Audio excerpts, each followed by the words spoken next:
Hey guys, we're here for our reading of December 11th. This is Hosea 6 through 8. Hosea 6 through 8, Revelation 2, 12 through 29, Psalm 131, and Proverbs 29, 21, and 22. So let's get into Hosea 6, 7, and 8. Come, let us return to the Lord, for he has torn us that he may heal us. He has struck us down, and he will bind us up. After 2 days he will revive us. On the third day he will raise us up, that we may live before him. Let us press on to know the Lord. His going out is sure as the dawn. He will come to us as the showers, as the spring rains that water the earth. What shall I do with you, O Ephraim? What shall I do with you, O Judah? Your love is like a morning cloud, like the dew that goes early away. Therefore I have hewn them by the prophets. I have slain them by the words of my mouth, and my judgment goes forth as the light. For I desire steadfast love and not sacrifice, the knowledge of God rather than burnt offerings. But like Adam, they transgressed the covenant. There they dealt faithlessly with me. Gilead is a city of evildoers, tracked with blood. As robbers lie in wait for a man, so the priests band together. They murder on the way to Shechem. They commit villainy. In the house of Israel I have seen a horrible thing. Ephraim's whoredom is there. Israel is defiled. For you also, O Judah, a harvest is appointed. When I restore the fortunes of my people, when I would heal Israel, the iniquity of Ephraim is revealed, and the evil deeds of Samaria, for they deal falsely. The thief breaks in, and the bandits raid outside. But they do not consider that I remember all their evil. Now their deeds surround them. They are before my face. By their evil they make the king glad, and the princes by their treachery. They are all adulterers. They are like a heated oven whose baker ceases to stir the fire, from the kneading of the dough until it is leavened. On the day of our king, the princes become sick with the heat of wine. He stretched out his hand with mockers. Let's read that again, verse 5. On the day of our king, the princes became sick with the heat of wine. He stretched out his hand with mockers. For with hearts like an oven they approach their intrigue. All night their anger smolders. In the morning it blazes like a flaming fire. All of them are hot as an oven, and they devour their rulers. All their kings have fallen, and none of them calls upon me. Ephraim mixes himself with the peoples. Ephraim is a cake not turned. Strangers devour his strength, and he knows it not. Gray hairs are sprinkled upon him, and he knows it not. The pride of Israel testifies to his face, yet they do not return to the Lord their God, nor seek him for all this. Ephraim is like a dove, silly and without sense, calling to Egypt, going to Assyria. As they go, I will spread over them my net. I will bring them down like birds of the heavens. I will discipline them according to the report made to their congregation. Woe to them, for they have strayed from me. Destruction to them, for they have rebelled against me. I would redeem them, but they speak lies against me. They do not cry to me from the heart, but they wail upon their beds. For grain and wine they gash themselves. They rebel against me. Although I trained and strengthened their arms, yet they devise evil against me. They return, but not upward. They are like a treacherous bow. Their princes shall fall by the sword because of the insolence of their tongue. This shall be their derision in the land of Egypt. Chapter 8. Set the trumpet to your lips. Set the trumpet to your lips. One like a vulture is over the house of the Lord, because they have transgressed my covenant and rebelled against my law. They cry to me, my God, we, Israel, know you. Israel has spurned the good. The enemy shall pursue him. They made kings, but not through me. They set up princes, but I knew it not.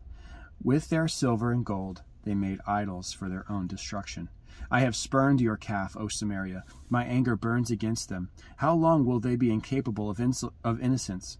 For it is from Israel. A craftsman made it. It is not God. The calf of Samaria shall be broken to pieces. For they sow the wind, and they shall reap the whirlwind. The standing grain has no heads. It shall yield no flour. If it were to yield, strangers would devour it. Israel is swallowed up. Already they are among the nations, a useless vessel. For they have gone up to Assyria, a wild donkey wandering alone. Ephraim has hired lovers. Though they hire allies among the nations, I will soon gather them up. And the king and princes shall soon writhe because of the tribute. Because Ephraim has multiplied altars for sinning, they have become to him altars for sinning. Were I to write for him my laws by the 10,000s, they would be regarded as a strange thing. As for my sacrificial offerings, they sacrifice meat and eat it, but the Lord does not accept them. Now he will remember their iniquity and punish their sins. They shall return to Egypt. For Israel has forgotten his Maker and built palaces, and Judah has multiplied fortified cities. So I will send fire upon his cities, and it shall devour her strongholds. All right, Revelation chapter 2, verses 12 through 29. And the angel of the church in Pergamum, and to the angel of the church in Pergamum write, the words of him who has the sharp two-edged sword.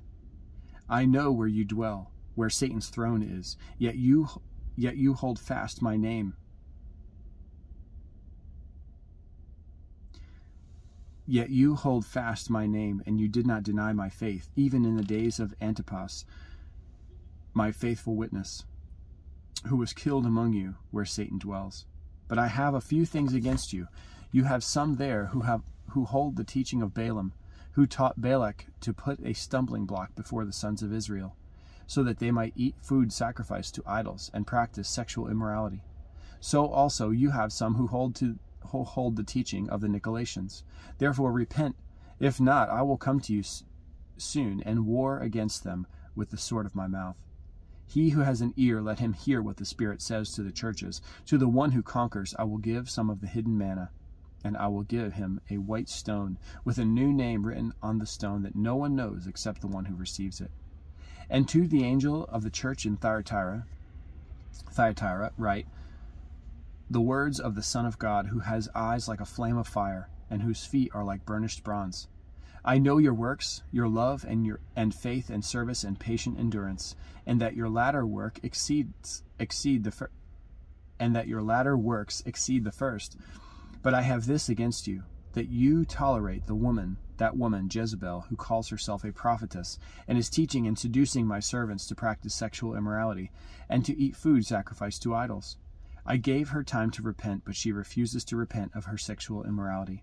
Behold, I will throw her into a sick bed, and those who commit adultery with her I will throw into great tribulation, unless they repent of her works, and I will strike her children dead. And all the churches will know that I am he who searches mind and heart, and I will give to each of you according to your works. But to the rest of you in Thyatira, who do not hold this teaching, who have not learned what some call the deep things of Satan, to you I say, I do not lay on you any other burden. Only hold fast to what you have until I come. Only hold fast what you have until I come. The one who conquers and who keeps my works until the end, to him I will give authority over the nations, and he will rule them with a rod of iron, as when earthen pots are broken in pieces, even as I myself have received authority from my Father. And I will give him the morning star. He who has an ear, let him hear what the Spirit says to the churches. Psalm 131, a song of ascents of David. O Lord, my heart is not lifted up, my eyes are not raised too high. I do not occupy myself with things too great or too marvelous for me, but I have calmed and quieted my soul, like a weaned child with its mother. Like a weaned child is my soul within me. O Israel, hope in the Lord from this time forth and forevermore. Proverbs 29, 21 and 22. Whoever pampers his servant from childhood will in the end find him his heir. A man of wrath stirs up strife, and one given to anger causes much transgression. All right. Our next reading will be for December 12th. This will be Hosea 9 and 10, Revelation 3, 1 through 3, Psalm 132, and Proverbs 29, 23. So thanks for reading with me today, and we will be back here soon to continue catching up. Have a great day.